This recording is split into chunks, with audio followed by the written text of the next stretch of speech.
प्रधानमंत्री नरेंद्र मोदी ने प्रगति मैदान में अंतर्राष्ट्रीय सम्मेलन को संबोधित करते हुए भारत में बड़े निवेश के लिए दुनिया भर के निवेशकों को आमंत्रित किया।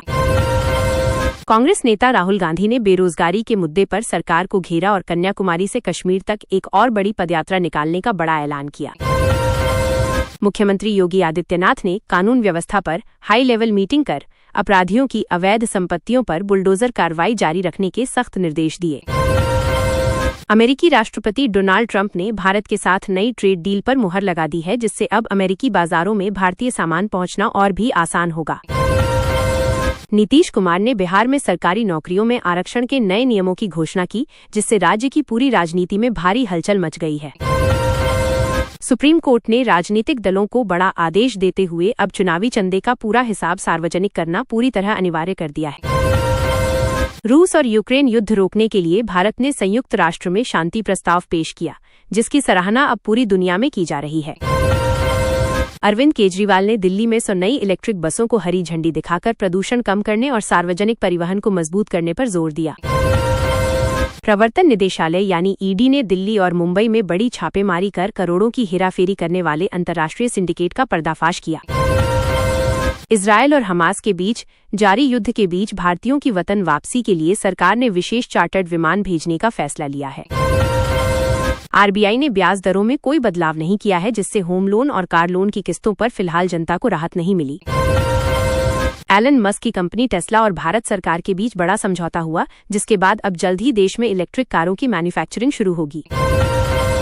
ममता बनर्जी ने कोलकाता की सड़कों पर विशाल पैदल मार्च निकालकर केंद्र सरकार पर बंगाल के साथ आर्थिक भेदभाव करने का आरोप लगाया। माइक्रोसॉफ्ट और गूगल भारत में अपने नए डेटा सेंटर खोलेंगे, जिससे क्लाउड कंप्यूटिंग के क्षेत्र में भारत अब और भी शक्तिशाली बन जाएगा। सरकार ने डिजिटल सुरक्षा के लिए नए कड़े नियम लागू किए हैं, जिसके तहत भ्रामक खबरें और डीप फेक फैलाने वालों पर भारी जुर्माना लगेगा। ब्रिटेन के प्रधानमंत्री ने भारत के साथ फ्री ट्रेड एग्रीमेंट को प्राथमिकता दी, जिससे दोनों देशों के बीच अरबों डॉलर के निवेश का रास्ता साफ हुआ। असदुद्दीन ओवैसी ने वक्फ बोर्ड बिल के खिलाफ मोर्चा खोलते हुए संसद से सड़क तक देशव्यापी आंदोलन शुरू करने की बड़ी चेतावनी दी है।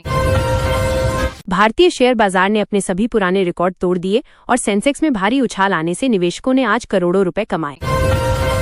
फ्रांस और भारत के बीच नागरिक परमाणु सहयोग पर महत्वपूर्ण समझौते हुए, जिससे ऊर्जा जरूरतों को पूरा करने में फ्रांस अब अहम साझेदार बनेगा।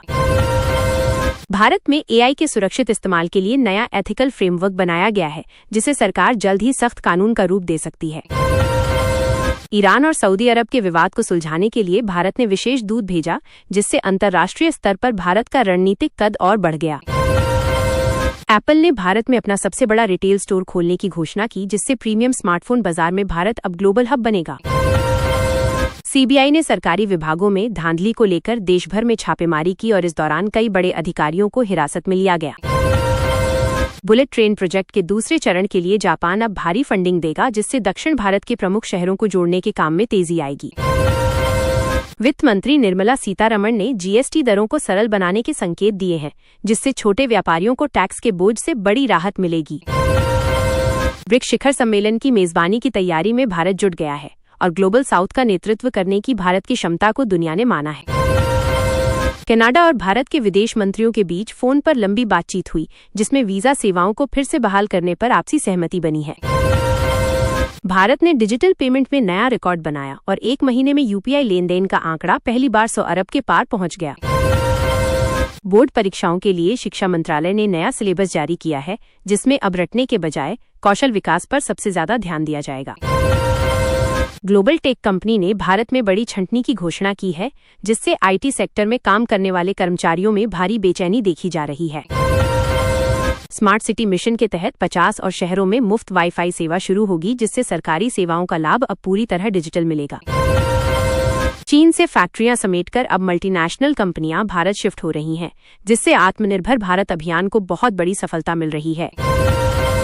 बॉलीवुड सितारों ने नशा मुक्ति और शिक्षा के लिए बड़ा अभियान शुरू किया और युवाओं को जागरूक करने के लिए एक खास सोशल मीडिया मैसेज दिया।